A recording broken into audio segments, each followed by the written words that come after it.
What's going on, everybody? Mortem here, this time bringing you my review after 100% for Battle Brothers, I would say very well-loved TRPG that brings with it an extremely specific experience that, if you're down for, is a really great time. But before we dive into all that, to get my usual stuff out of the way, I review games after 100% all the time to set me apart from other reviewers on the platform, and while that does include the achievements, it also includes a lot more than that. There's a link below covering everything I go over, and my Steam profile is public and linked below as well. Though, in the case of Battle Brothers, a few important things to mention. I obviously did not receive a review key for this. It's been kicking around my Steam library for years, but the game itself originally launched all the way back in 2017. People have been asking me to get around to reviewing this one for quite some time, and that's obviously what we are doing here. Now, in the case of Battle Brothers, though, while it does certainly have the potential to be a very time-consuming game, some of the achievements in particular are going to require very specific runs through, but it should also be mentioned that the game itself does not invalidate achievements by having mods installed, and we're going to talk a little bit more about mods here in just a moment, but I did actually wind up installing one towards the end, just straight up called Faster, though that mod itself does rely on a separate mod that allows other mods to work, mind you, so I guess technically two. But the reason I installed that is because I had already played through the game a good bit, and I mostly just wanted to get some stuff done faster, and as the name of the mod would imply, that's what it does. It just increases the game speed, or gives you the potential to increase the game speed, I should say, beyond the default speed-up mechanics, of which there are some. Ultimately, though, because of all of those interactions with both the in-game difficulty modifiers, how you can adjust the game via mods and the like, this experience is going to be as easy or as difficult as you make it, and it is stuff like that that keeps people playing this game for potentially hundreds of hours. Because that's really, I would say, the game's strong suit in many ways. Pulling you in with the variety of its depth, the sort of micro decisions you'll make about what contracts and things to take as you work your way through with your mercenary company and try to keep them alive to the best of your ability as you seek to make a name for yourself before ultimately deciding to retire one way or another. But the game does handle story a bit strangely, as we'll get to here in a moment. Next up, though, I want to talk about the technical state of this one. How is this game running? So this game, for the most part, runs pretty well, but there's a couple of things that I wanted to mention here. I did not personally experience this, but I have seen a lot of reports of people dealing with corrupted save files with this game. It doesn't seem to be a particularly widespread problem, but it does seem common enough that it is of note. On my end, however, for the most part, the game ran really well. But if I was playing it for long stretches of time, the game would start throwing assertion failures before it eventually crashed. All I really had to do to fix that, though, was just, stop the game and then restart it, and that seemed to clear up the issue. So, not exactly a huge deal, but certainly a little annoying at the very least. Next up, I want to talk a little bit about mods with this game. So this is the type of game where I think not mentioning mods would be a disservice to it, because while, and something I'm going to talk about here actually, the sort of base game and its DLC's proc gen can get repetitive after a little while, there are a lot of mods to address this. But the most important ones are one I've already mentioned, speed-up mods basically. And then the one everyone's going to tell you about, which is the Legends mod. Legends basically expands just about every portion of this game. And while I personally do not review mods, people do in fact use that one to address some of the criticism I'm likely going to bring up here, as well as just add extra gameplay features, for example. But also just worth a mention generally that Battle Brothers is a very moddable game, so to speak. It has a lot of elements that I think do well in terms of being expanded and fleshed out in a very sort of granular and modular way. In fact, much of the game seems to support you doing that. There's a specific menu option to load up all the options for your various mods and everything, and just the fact that using mods doesn't invalidate achievements, as an example, is another pretty good point there. So while I'm covering the base game and its DLCs, do note that mods can be a very big part of this experience if you want them to be. Next up, I want to talk a little bit about that DLC that I just mentioned. The vanilla game, truth be told, does not have a lot going on, to the point where it's, I would say, a bit of a problem. There are several DLCs, actually, both free and paid, that do quite a bit to flesh out that experience, but even with these, I do think it could actually stand to have some more variety, as you'll more than likely be seeing repeat names and places within just a couple of map seeds. But all of these DLCs kind of integrate into the main game itself, and so it's hard to separate them out into their own thing. The two free ones of Flesh and Faith and Lindworm basically just add a couple of options to the game. New equipment, new starts, new events to go with those new starts, things like that. Lindworm just adds Lindworms to fight to the game. They're not particularly fun to fight, but you get to do it. And then, of course, the three paid ones are more expansive, the biggest of which is Blazing Deserts. Blazing Deserts adds the lands to the south, full of deserts, if you'd believe it, and the accompanying city-states that go with them. Those city-states add new mechanics, new crises via the Holy War, which we'll get into, new enemies to fight, new gear, more origins. The retinue system, which lets you hire non-combat followers, as an example, so that's a big one. The other two, Warriors of the North and Beast and Exploration, are a bit smaller, and their price reflects that, but Warriors of the North basically adds the Barbarian faction, and a bunch of accompanying things to go with that, which will obviously be part of your experiences as you play through.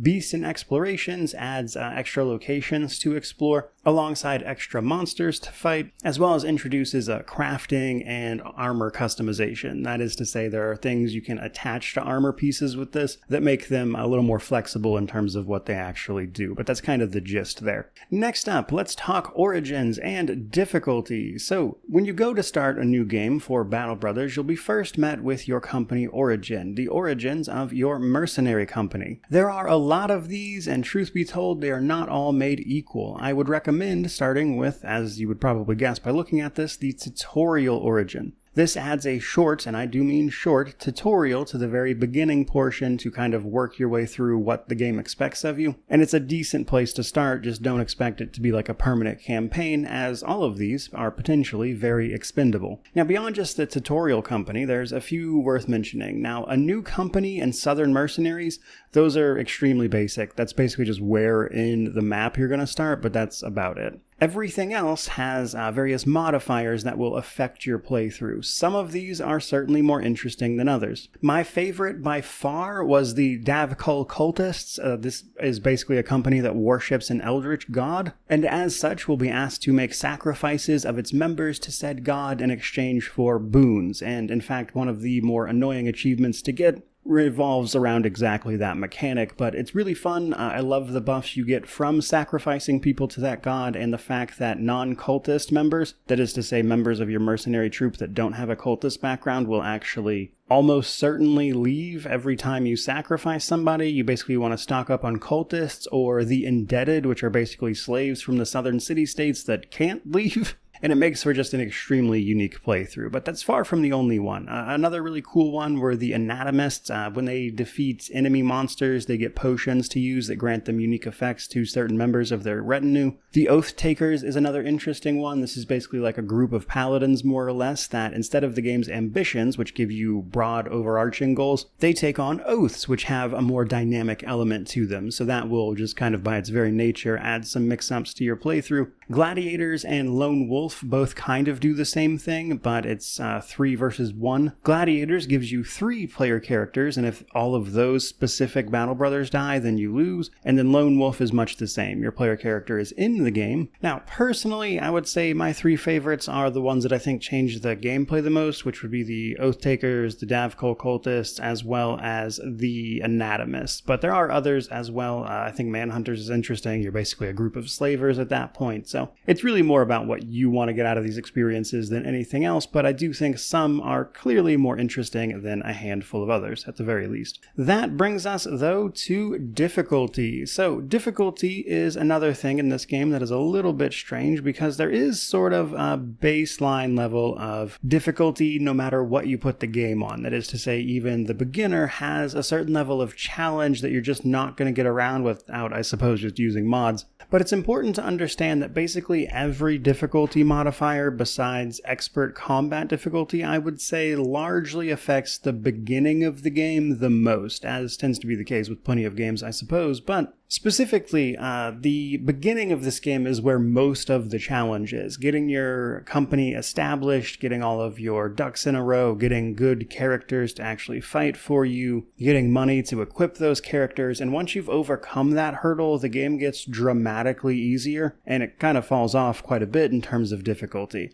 which is why the game kind of only recommends you play up to a couple of the crises at most, and it'll just straight up tell you that the challenge is about to start going away. Nonetheless, though, difficulty is divided up into the economic difficulty, the combat difficulty, and then your starting funds, as well as whether or not you want to do Iron Man, which is obviously a single save, and if you lose, you lose. Economic difficulty, I would say, most noticeably impacts how much you get paid for performing certain jobs, which in turn affects how quickly you're going to be able to buy and upgrade gear, but there are ways around that. For instance, there are methods in which you can kill enemies to just take gear directly from them. But I would say the biggest takeaway there is it's how much you get paid. Now, when it comes to combat difficulty, things are a little bit different here. So let's talk about it. On beginner difficulty, enemy group sizes tend to be a bit smaller, and you get a small bonus to hit, and enemies get a small penalty. Now, again, this is primarily towards the beginning of the game. In the back half, I would say you probably won't be able to tell the difference really between this and, say, veteran. Now, the big thing really is, of course, the jump from veteran into expert difficulty.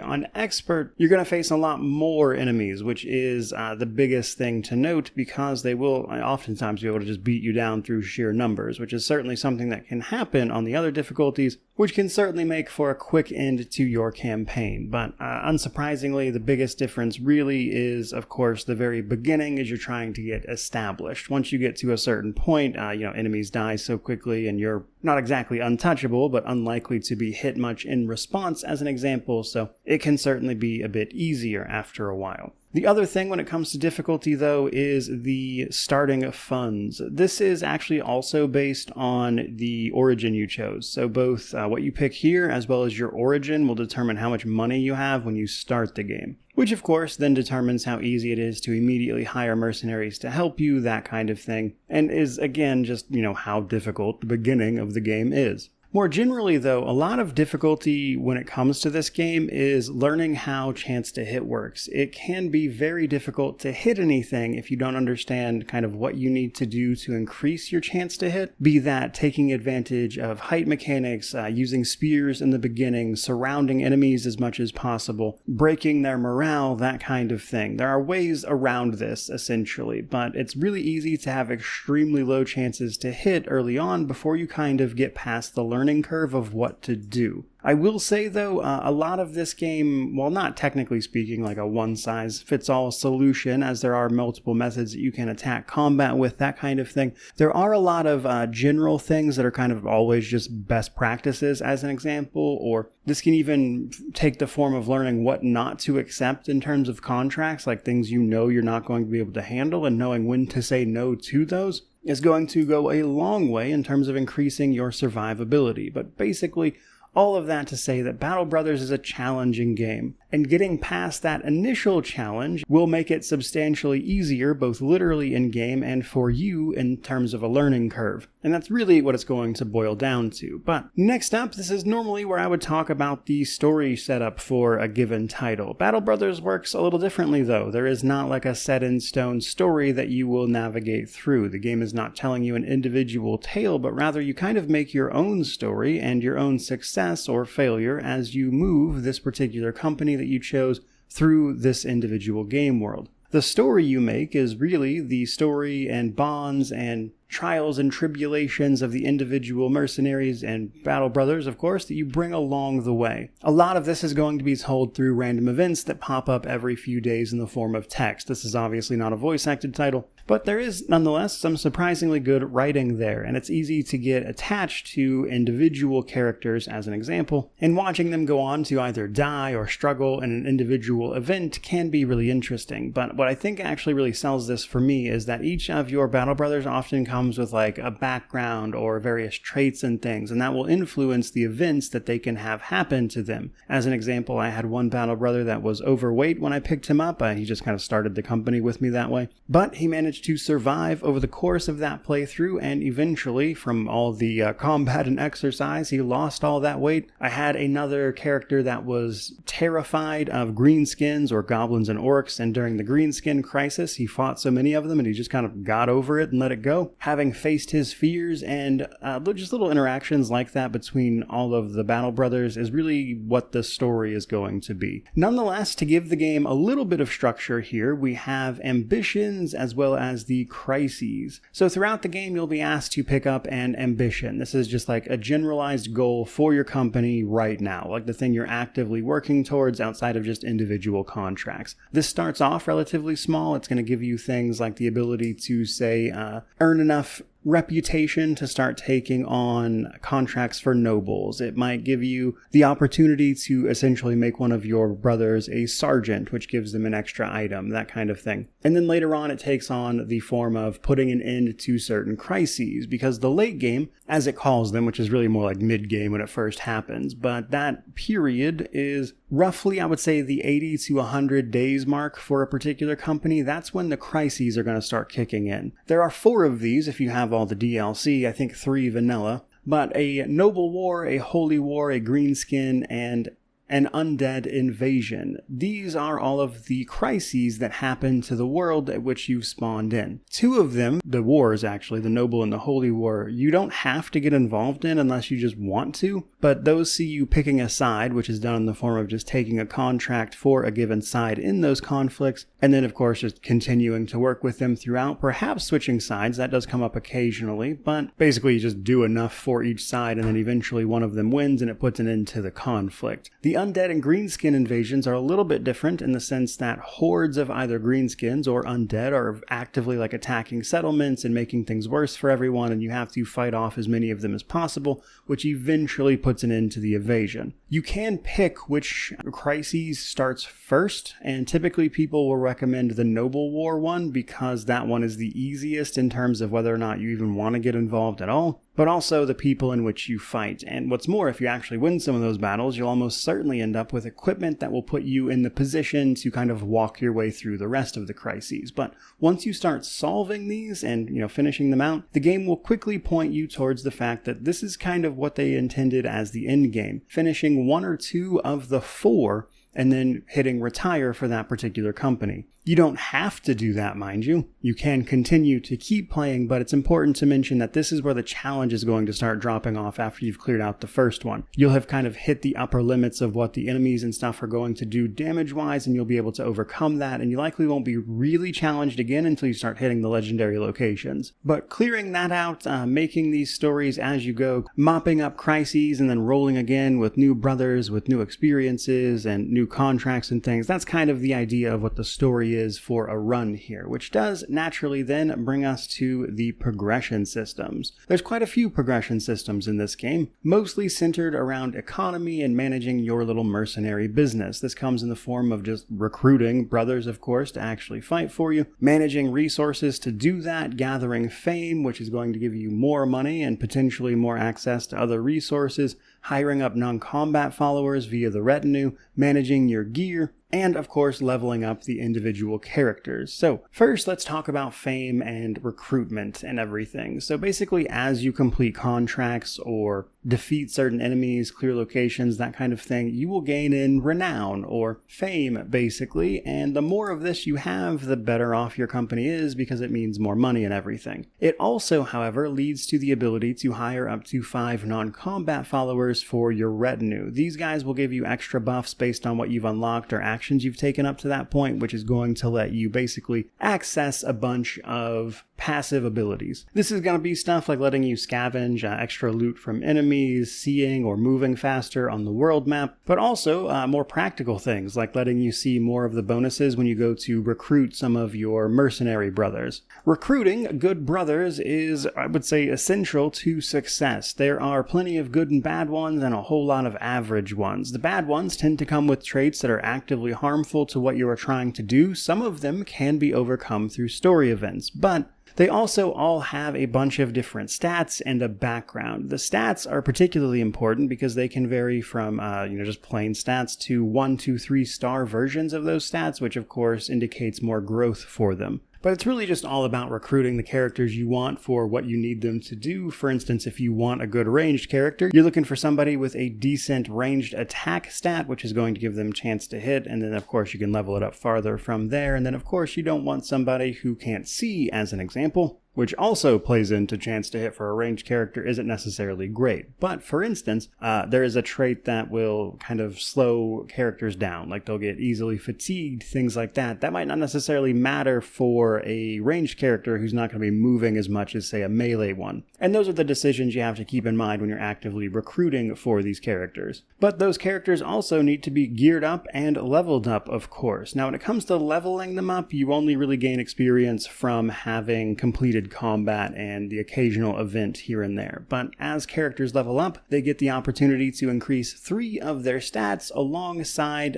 picking a perk. Learning what is good here and what you want to do is really paramount. So you can increase stats based on a kind of rolled modifier to it when they level up. And again, exactly what you want here is going to vary based on the individual brother and what you actually have them doing. But in general, if you want to make a good melee brother, you obviously want to increase their melee attack so they can actually hit things. Probably their melee defense at the very least, on top of their hit points or their fatigue. I've personally found that having about 50 fatigue with a fully armored character was usually more than enough. Having a higher health keeps them from getting hit as often, as an example, so there's some decisions to be made there, and I wouldn't say there's like a perfect solution for every single situation, but the more you play, the more you kind of get a feel for what you want each character to be good at, and what is worth increasing. For instance, I liked an initiative of about 120, especially for my melee guys, but that wasn't necessarily crucial either, because sometimes if they're wearing a bunch of heavy armor, as an example, they're going to go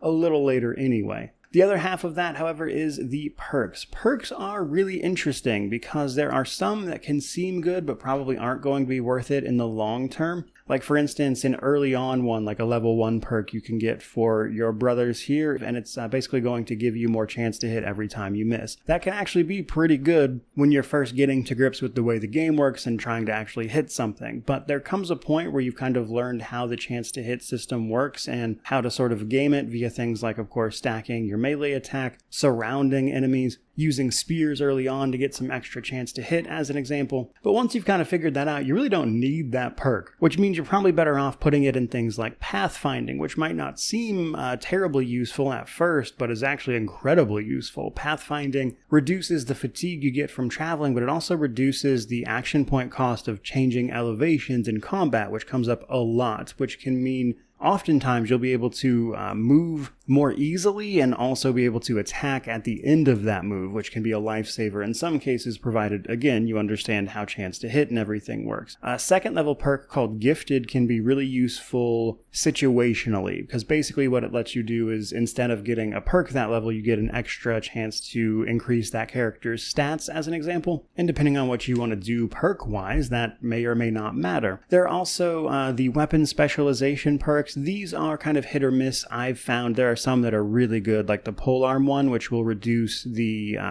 action point cost of attacking with a polearm, and that combined with a trait at, I think it's level 7, that lets you get action points refunded when you first kill an enemy on a turn, is going to let you take 2 really big swings with a 2-handed weapon that has some range, as an example. So those two combined can be like a bit of a game changer for your polearm users. But most of the weapon ones just kind of reduce the amount of fatigue that using that weapon would typically build up, alongside perhaps giving a little extra, like some armor penetration, as an example. All that to say, there's a lot of different perks. I think they do a surprisingly good job of varying up the gameplay with the perks based on exactly what you want individual characters to do, and there is, I would say, a deceptive amount of depth here. While it may look relatively simple when you look at it for the first time, it's actually got a lot more going on than you'd probably initially think, which I thought was really cool. The same can often be said of the gear and weapon systems, I would imagine. So gear can certainly be expensive, especially in the early game when you don't have a lot of money and weapons and armorers want to charge an arm and a leg for it.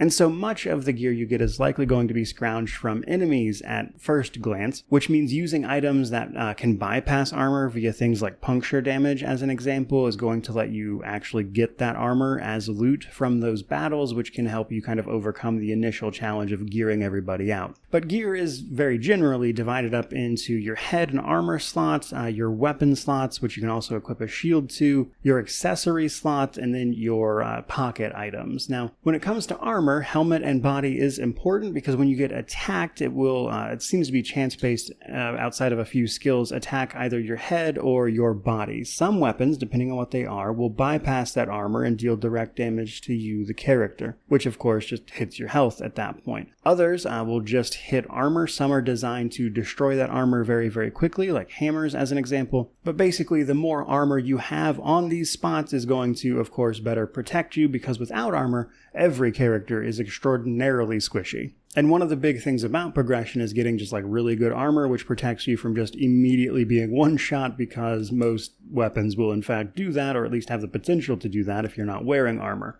which makes enemies that don't have it, like for instance militia members, easy targets. Accessories are interesting because that tends to be either what you would typically think of when it comes to accessories, or stuff like animals that you can let loose during combat, like war dogs, or a falcon to help you see, as an example. And then there are other pocket items that you can switch to. There's a perk to make that not cost any like extra fatigue and be easier to switch and things, and that can be useful for swapping out between like ranged or melee, as an example, or equipping something specific like say a throwable. So even here there's some back and forth. Now there are unique and named items. Some of these are genuinely unique in that they come from locations and have like a set name and everything, and others tend to be more of what I would call like randomized uniques, in the sense that they are named items that typically have better stats but aren't like specific to an individual location or anything. The vast majority of these are not different in function, but they do tend to have unique appearances, and again, the stats are usually just straight up better. All of that, however, finally brings us to the sort of gameplay and world section, which I'm going to separate out from combat here. But basically every time you jump into Battle Brothers, you pick a map based upon the world seed. You can enter this manually if you want, but a random one will be selected otherwise. And truth be told, a lot of how easy or difficult an individual playthrough might be does actually have a fair bit to do with how good of a map seed you've got. If it's an average one, you'll probably be okay, but if it's a bad one that, say, has a bunch of like rivers running through it, you might have a problem. Or if you have one where like towns are in really weird places that are hard to get to, that kind of thing, it's going to be an issue. Because honestly, easy travel throughout a bunch of these places is going to help. But very basically, most map seeds are still divided into some readily digestible parts. The deserts to the south, the sort of normal area in the middle, the tundra to the north of that, and the snowy area even farther north. There tends to be water areas at the very sides of the map, often resulting in like strange little peninsulas and that kind of thing. And then what's more, the settlement locations tend to be bundled roughly to like one side of an individual map, where the other side will be called the wilderness. The wilderness containing the camps and potentially even cities of things like goblins and orcs. Obviously a much more dangerous area and requires a little more exploration, which is going to require things like resources to actually utilize. So in order to survive and move about the world, we have to have those resources I've already talked about, like of course money, but you also have to feed and repair all your gear, as an example. You have to have things to handle injuries. Food is pretty straightforward. All of your guys have to eat. You have to have enough food on you to feed them, and you have to have enough money on you to pay them, or they will eventually just leave you. Some traits and things can make that less likely to happen, but it will happen eventually if you let those resources slide, which means you have to give yourself enough money to actually do that. You also have to manage your tools. Tools are used to repair your weapons and armor that get damaged in combat or events. If you pick up the scavenger retinue guy, you'll more than likely have a ton of these on hand at any given moment, but you can buy more in towns, of course,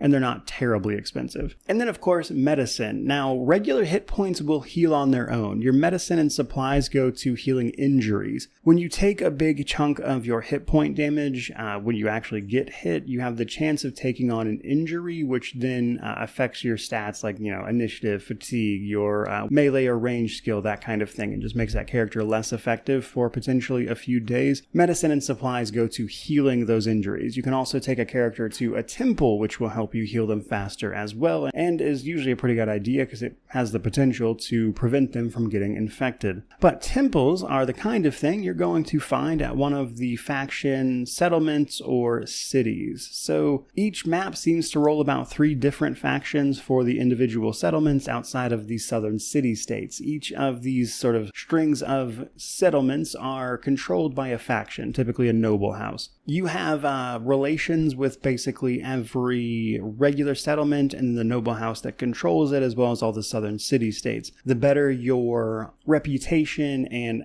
sort of interactions with those particular people are, that is to say you've successfully completed contracts, haven't abandoned them, that kind of thing, haven't actively attacked them, which you can do, the better prices you'll get, the more likely they are to work with you. It can even open up some extra options in some of the text events you'll get. So that's all things to know. But I mentioned that you could attack these places, and that is generally true. Some things require a crisis to be going on, like that'll give you special situations where you might be able to siege a place, which can see it change hands as an example. You might be able to defend it. There is an option to turn on permanent settlement destruction, which means settlements can just be like permanently wiped off the map by a crisis. But each settlement has a bunch of like sub-locations attached to it, which kind of determine its local economy and what you can find there. Stuff you can find in an individual location will be things like, for instance, a taxidermist, which is going to let you craft things like a potion of oblivion, which is your one option for respec, but comes so hilariously late as to be mostly useless. In the southern city-states, you'll often find an arena you can take part in. Some places have kennels where you can buy war dogs, which I would not recommend getting too attached to, as they tend to be pretty squishy. You can also find things like armorers or weaponsmiths to gear people out, of course. Each settlement also has a general marketplace as well as a general recruitment pool of individual potential mercenaries or battle brothers to hire. Or perhaps you can swing by a local tavern, which you can either use to buy a round for your people to hopefully increase their spirits, as you do through events and things have to manage the contentment of your individual outfit, and this is one of the ways you could potentially do that. But realistically, the big thing you're going to do at pretty much every settlement is decide what contracts to take on. So up in the upper left corner of an individual settlement, you can find all of the available contracts, which clicking on then enters you into a negotiation phase. That negotiation phase is going to give you a bunch of information about what the contract potentially is, on top of the skulls when you click on that particular contract to take a look at it, giving you a general idea of its difficulty. I want to mention those specifically because one thing you probably want to learn pretty quickly is when to say no to certain contracts. If you look, and one of the things you'll learn as you play is that there are more often than not context clues for what you're about to face. You know, for instance, if they're asking you to hunt down a monster, they're going to tell you kind of a bit about what's going on and where to go to find said monster, and that's going to give you an idea about what it is you're looking for once you know what to look for. This is important, especially for monsters, because a lot of them have a sort of best way to be defeated, and if you don't know what that is, or if your party is not suited to what that is,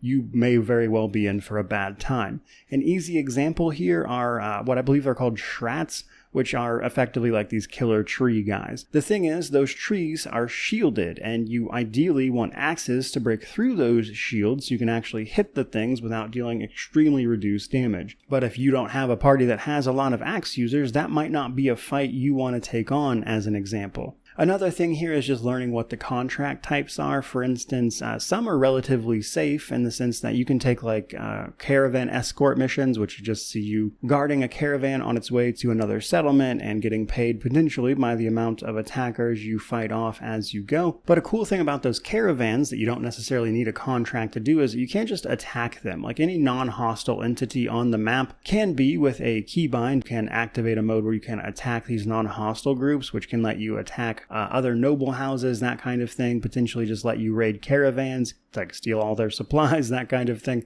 And that's a really fun thing you can do, and one of the ways in which all of these places interact, because everything I've just mentioned, all those contracts and things you can get up to, all have effects on the settlements that they are occurring to, the people contracting you out to actually do these things. For instance, if a contract is to kill monsters that are harrying a local settlement, it will have a debuff that affects what is available and the prices at that settlement. So there's like a whole little economic system here, which goes even farther by adding trade goods to the game. In particular, places in the south and in the north often have items that the other places in the opposite end of the world once. And you can make a lot of money trading between them, but in order to make sure you're getting the best prices, you'll almost certainly want to make sure the local settlement problems are taken care of. All of that to say, there's just a million little micro decisions that you're constantly making that I think make this such an addictive experience, where it can easily become like this, oh, let me do just like one more contract, one more fight, one more battle, let me get to this settlement before I stop, that kind of thing.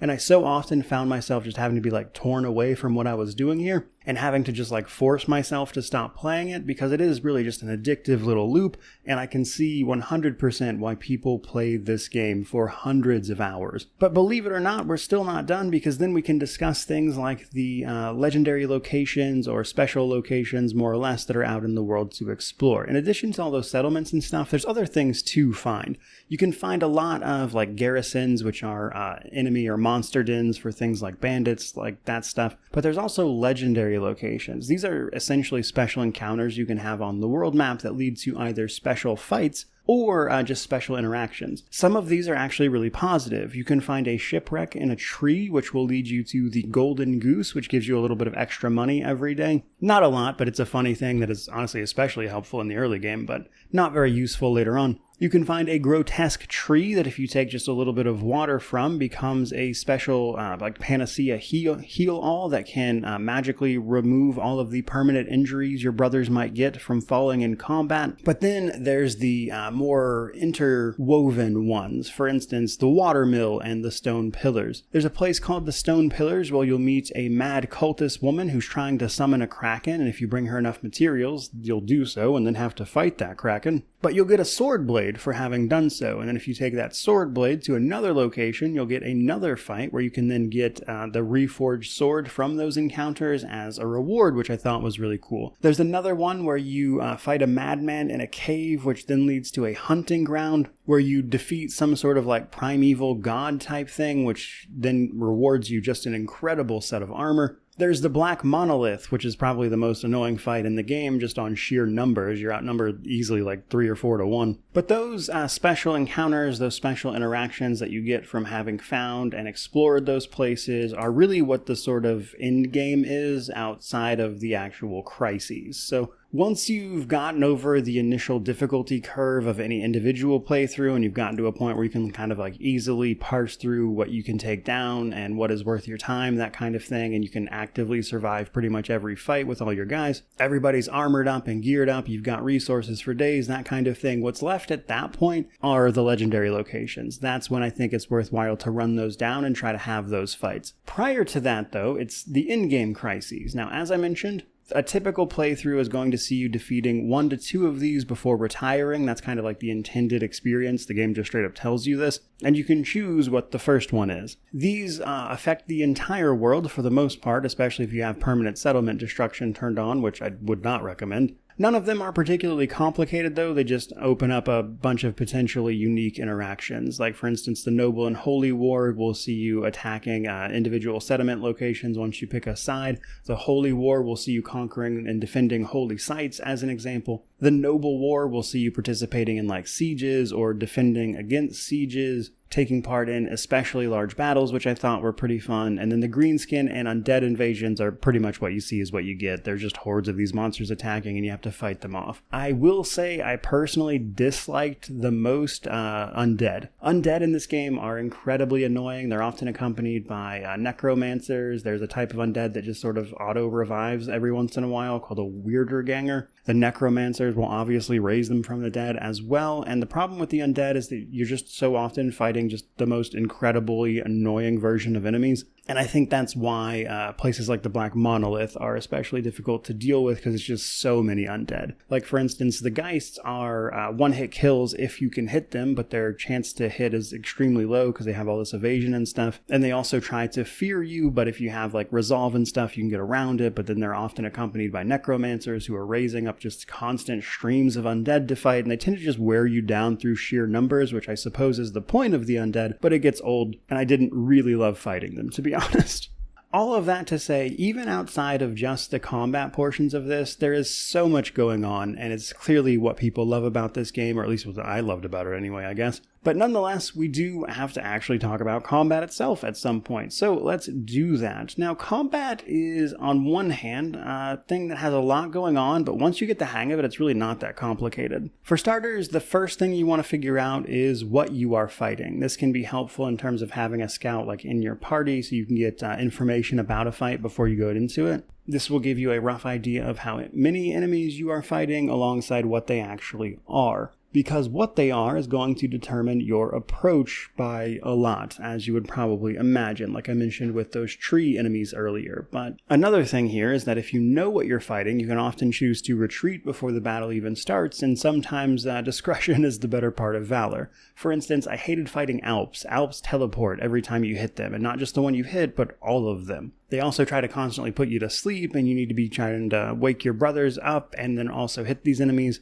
They often attack you at night when your chance to hit is reduced by default, as an example, so more often than not, I just tried to avoid those guys because they were annoying. But just knowing what the tactics of the thing you are about to fight are goes a long way. Like Goblin Wolf Riders, for instance, they're going to try to flank you while the other enemies that are with them attack you head on. So they're going to try to get around you and attack from behind and your sides, while the goblin ambushers that are often with them just shoot you from a little ways away, as an example. And the way around that is, of course, to kind of get engaged with these wolf riders in melee so they can't move around as much, and hopefully have some ranged guys to take out the ambushers for your own. Militiamen tend to be really under-geared melee fighters, and they're easy to kill as a result. They often die in a single hit, but you compare them to certain bandits, which have a little bit of gear but not much, can be easily outclassed just through having better gear than them, whereas others, like actual professional soldiers that certain settlements will employ, if you get into a fight with those guys, you're probably going to have to not only have really good gear, but also employ better tactics because they will utilize them. Another thing to mention is where you are fighting. Height and stuff matters. It affects chance to hit. And often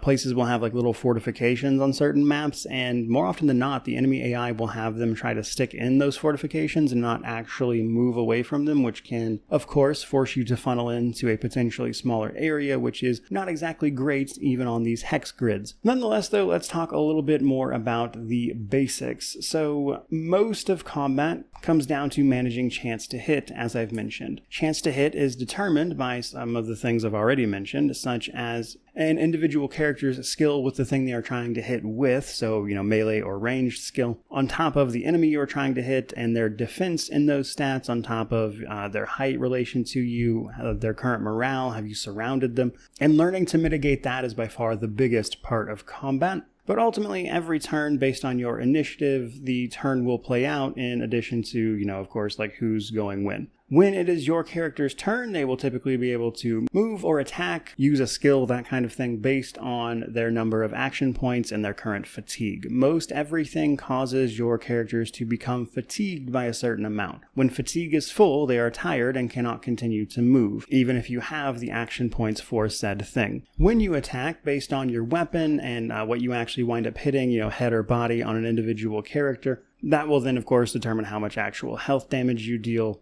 And there's basically just all sorts of stats at play here when you actually roll that stuff, chance to hit. When you actually do hit, what part of the enemy are you hitting, which then determines how much health damage you deal. And it's a pretty robust system with a lot of depth, both based on the actual items you're using when you make those attacks, and then of course the things you're actively defending with. There's also some generalities you'll want to get familiar with. For instance, shields are great at reducing chance to hit, but they can be destroyed, which, by the way, makes unique shields kind of useless because enemies can destroy them. But the best way to destroy a shield is with something like an axe, which gets a special skill deliberately aimed at destroying an enemy's shield, which of course then makes them much easier to hit, in addition to just surrounding them.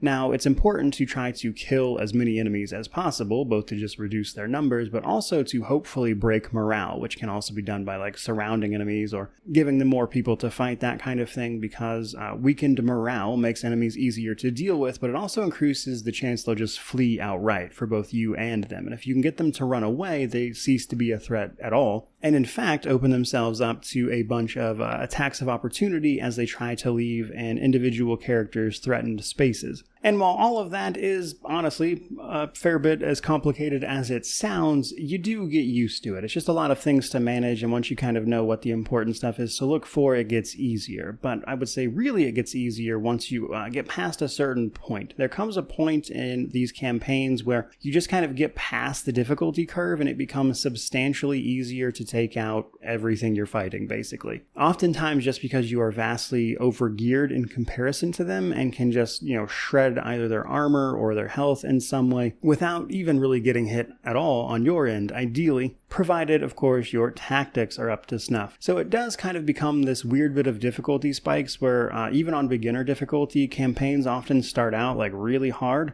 But once you get past a certain point, they get really easy all of a sudden, and then you kind of just coast until you hit the in-game challenges like the legendary locations. So it tends to be like a very up and down difficulty curve, and to be honest with you, I think the fact that it's so easy to just miss constantly thanks to the way this game handles hit chance, that experience just isn't going to be for everybody. Now, it is almost certain that eventually you're going to bite off more than you can chew in a given battle, and that's where just trying to cut your losses and run can come in. You can choose to retreat from most battles, which mostly involves just getting your characters to an exit point on the individual tactical map that you happen to be on. And you can do this by either calling for a retreat outright or just kind of manually moving your characters that way, which will remove them from the battlefield. But you have to be careful about this and losing your own morale, because then you'll become very easy pickings for enemies who are certainly going to tear you apart at least a few times. Now, honestly, all of that said, I've barely scratched the surface of a lot of what combat has to go here.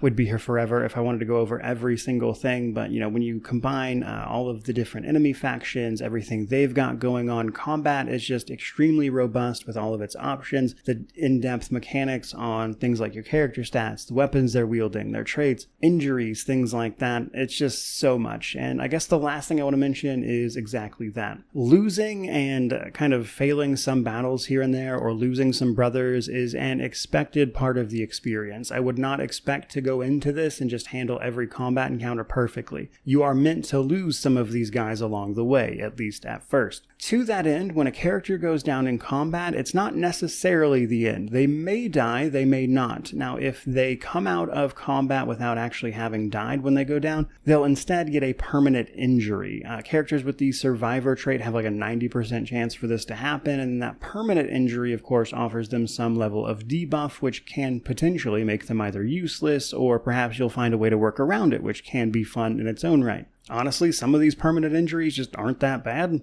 And so, while you're not on Iron Man, it can be tempting to save scum plenty of this stuff. I would actually encourage you to kind of just roll with the punches on occasion and see what happens, as I think that gives a chance for the procedural generation that is here to lead you to some more fun instances, as an example. But all of that finally brings us to our Steam Deck section. How is this game running over on the Steam Deck? And probably you can tell just by looking at this game, graphically, how is it running technically is not like a huge deal. Really the issue here is that you're almost certainly going to have to mess around with the controls and everything. And when you go to save, it typically asks you to name that save, which you'll have to use the manual keyboard for, which is why I imagine Steam has given it an officially playable rating, because you absolutely can play this on Steam Deck, but there's a couple things here and there that can make it a little bit annoying, especially given, I would say, the lack of the ability to react really quickly to things that are happening on the world map, which can save you from being attacked or ambushed in certain ways. So those little things keep it from being a perfect experience over there, which is why I would imagine it does not have a verified rating. But that does bring us to our positives and negatives, and then we will wrap this thing up. So on the positive side of things for myself,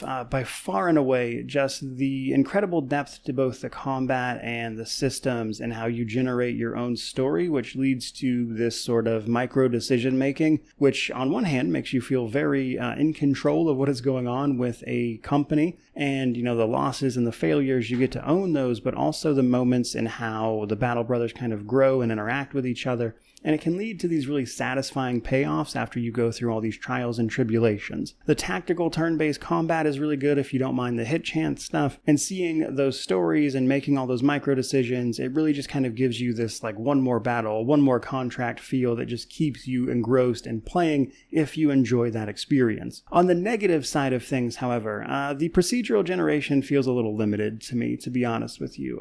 Well, there are obviously variations in the map seeds. So much of the maps are going to be really similar. You're going to see a lot of names repeated even within just a few maps of each other. There are ultimately only so many contract types, and I can only imagine that that's probably a big reason why people take to modding this experience so much, and while honestly it kind of feels like it was made to be modded in that way, as it frankly does feel a bit limited in scope as a result. Another thing, you kind of probably saw me reference this a bit, a lot of combat, especially around the chance to hit and everything, really lends itself to kind of finding what the best practice is and just doing that, because anything else feels not great, because the reward is often that you die and fail, as an example. I don't love the hit chance stuff, like having a really low kind of default hit chance when you start out and then having to like work that up by leveling up the characters isn't so bad, but there are certainly times, especially in the early game, when you're struggling just to get up to like a 70% hit chance and then still missing, of course, because 30% isn't exactly small when it comes to missing, and then those misses add up, and then suddenly you find yourself losing a battle that shouldn't have been that difficult. It can just be an incredibly frustrating experience, and that's not going to be for everybody,